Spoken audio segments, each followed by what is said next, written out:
අපි ඇල්ගොරිතම් සම්බන්ධව පාඩම් දෙකක් කළා. අද අපි එනවා ඇල්ගොරිතම් සම්බන්ධව තියෙන තුන්වෙනි පාඩමට. ඒ කියන්නේ 6 වසරට තියෙන අන්තිම කොටසට තමයි අපි ඇල්ගොරිතම් ගැන තියෙන අන්තිම කොටසට අපි අද එන්නේ. ඉතින් මම මෙච්චර පාඩම් දෙකකින් මම ඔයගලන්ට අවධාරණය කරන්න හැදුවා කිසියම් දෙයක් පිළිවෙලට කොහොමද කියන්නේ ප්‍රශ්නයක් කොහොමද පිළිවෙලට විසඳන ආකාරය සකස් කරන්න කියලා. ඉතින් අපි අද කතා කරනවා ඇල්ගොරිතම් කියන්නේ ඇත්තටම මොකක්ද කියන වචනේ තේරුම. මම ස්ක්‍රීන් එකේ දානවා ඔයගොල්ලන් ලියා ගන්න ඇල්ගොරිතම් ගැන තියෙන ඩෙෆිනිෂන් එක. ඒත් එකම මම මෙතන ඒ ඩෙෆිනිෂන් එක පැහැදිලි කරනවා. A method that includes all the steps of solving a problem in order is known as an algorithm. යම් කිසි ගැටලුවක් කිසියම් පිළිවෙලකට ලියන එක තමයි ඇල්ගොරිතම් එකක් කියලා කියන්නේ. ස්ටෙප්ස් කීපයක් තියෙනවා. නමුත් ඒ ස්ටෙප්ස් කීපය නිසියාකාර පිළිවෙලකට ලියන්න ඕනේ. නැත්තම් ඒකේ පිළිවෙල වරදිනවා. මේ පිළිවෙල වැරදුනොත් ඔගොල්ලෝ මේ අපි ඇල්ගොරිතම් එකක් ලියලා අපි විසඳන්න ඉන්නේ ඇත්තටම කම්පියුටර් ප්‍රෝග්‍රෑම් එකක තියෙන ප්‍රශ්නයක්. ඉතින් ඒ හින්දා මේක මාරු වුණොත් එහෙම ඔයගලන්ට මේ කම්පියුටර් ප්‍රෝග්‍රෑම් එකකදී ප්‍රශ්න විසඳන තැනදී හරියට විසඳ ගන්න බැරි ප්‍රශ්නයක් මතුවෙනවා. ඒ නිසා අපි මේ සාමාන්‍ය ජීවිතේ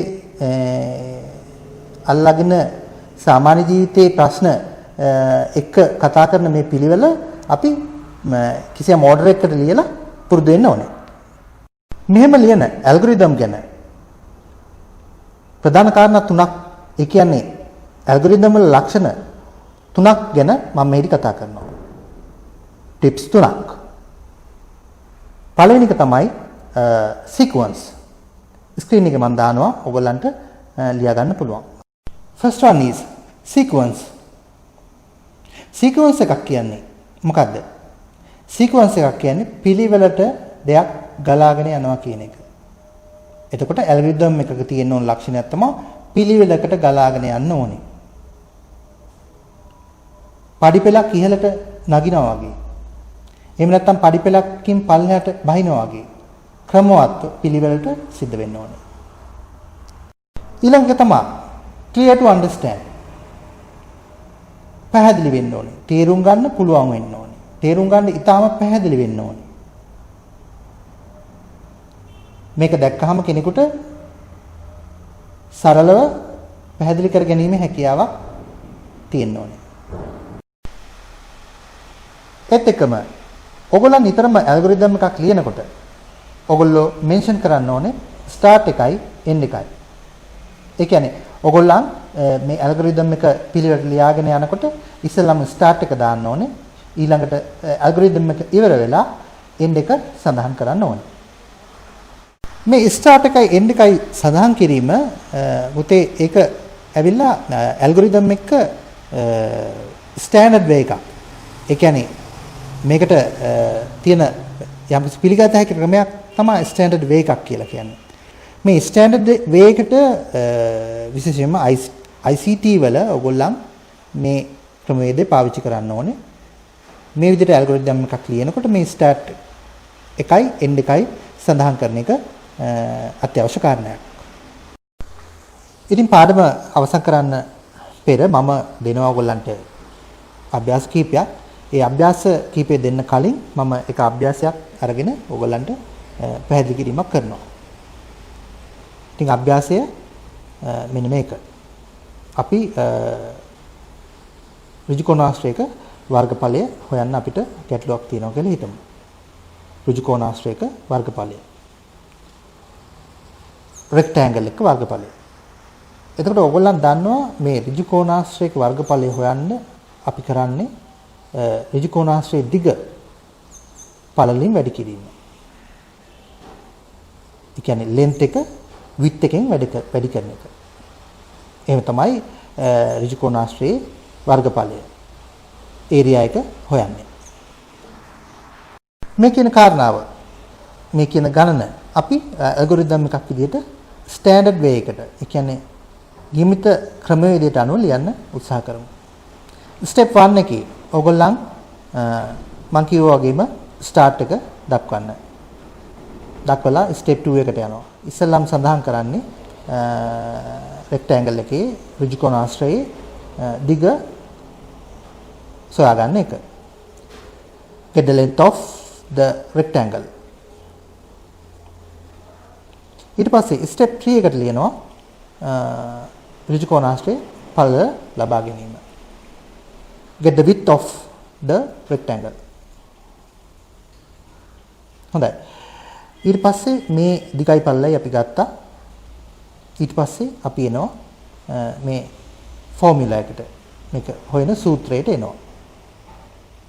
ස්ටෙප් 4 එකේ අපි ලියනවා area සමානයි length multiplied by width.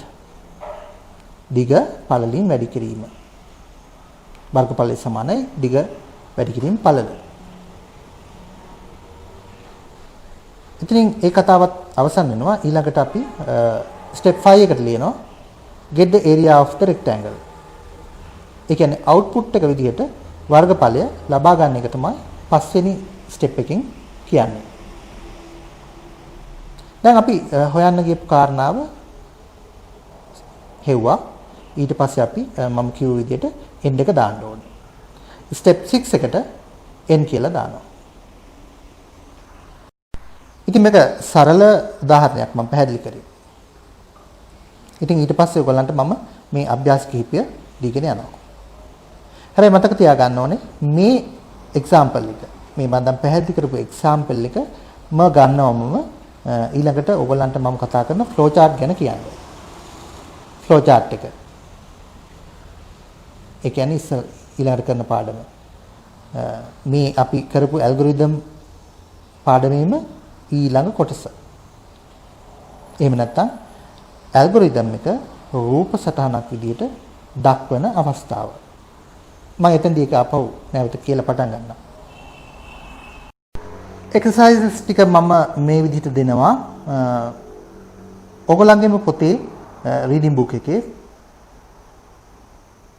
57 වෙනි පිටුවේ තියෙන ඕඩර් එක ඔයගොල්ලන් නැවත ලියන්න. හුරු වීමක් වශයෙන් මේක මම මේ ලියන්න දෙන්නේ. We write the steps in order of making a fruit salad in your reading book. ඔයගොල්ලෝ මේ 57 වෙනි පිටුවේ තියෙන මේ fruit salad එකක් හදන steps ටික නැවත ලියන්න ඕනේ.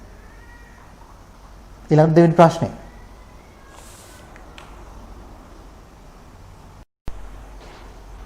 Write an algorithm for making a Vesak lantern. ඔයගොල්ලන් Vesak කූඩුවක් හදන්න වෙන සිද්ධිය ඇල්ගොරිතම් එකක් විදිහට ලියන්න ඕනේ. ඊළඟට write an algorithm to find the sum of total mangoes and banana fruits in a box. ඔයගොල්ලන් ලියන්න ඕනේ ඇල්ගොරිතම් එකක් පෙට්ටියක තියෙන අඹ සහ කෙසෙල් ගෙඩි වල එකතුව. කෙසෙල් ගෙඩි වල සම්පූර්ණ ප්‍රමාණය කොච්චරද කියලා හදන්න වෙන ඇල්ගොරිතම් ස්ටෙප්ස් ටික ලියන්න ඕනේ. ඔයගලන්ට ස්ක්‍රීන් එකේ දාන්න නිසා මේක ලියා ගන්න පහසුයි. පෝස් කරලා වීඩියෝ එක පෝස් කරලා ඔයගලන් මේක ලියා ගන්න. ඊළඟ ප්‍රශ්නය. Write a mathematical calculation of finding your age. Write a mathematical calculation of finding your age. Screen එකේ දාන ප්‍රශ්නේ. ඔයගොල්ලන් මෙතනදී ඔන්න ටිකක් හිතන්න වෙනවා කොහොමද කරන්න කියලා. ලොකු දෙයක් නෑ. චූටි සරල ගණිතමය ප්‍රශ්නයක් මෙතන තියෙන්නේ. ඔයගොල්ලන්ගේ දැන් ඒජ් එක හොයන්න අදාළ ගණිතමය ගැටලුව විසඳන එක සම්බන්ධව ඇල්ගොරිතම් ස්ටෙප්ස් ටික ලියන්න.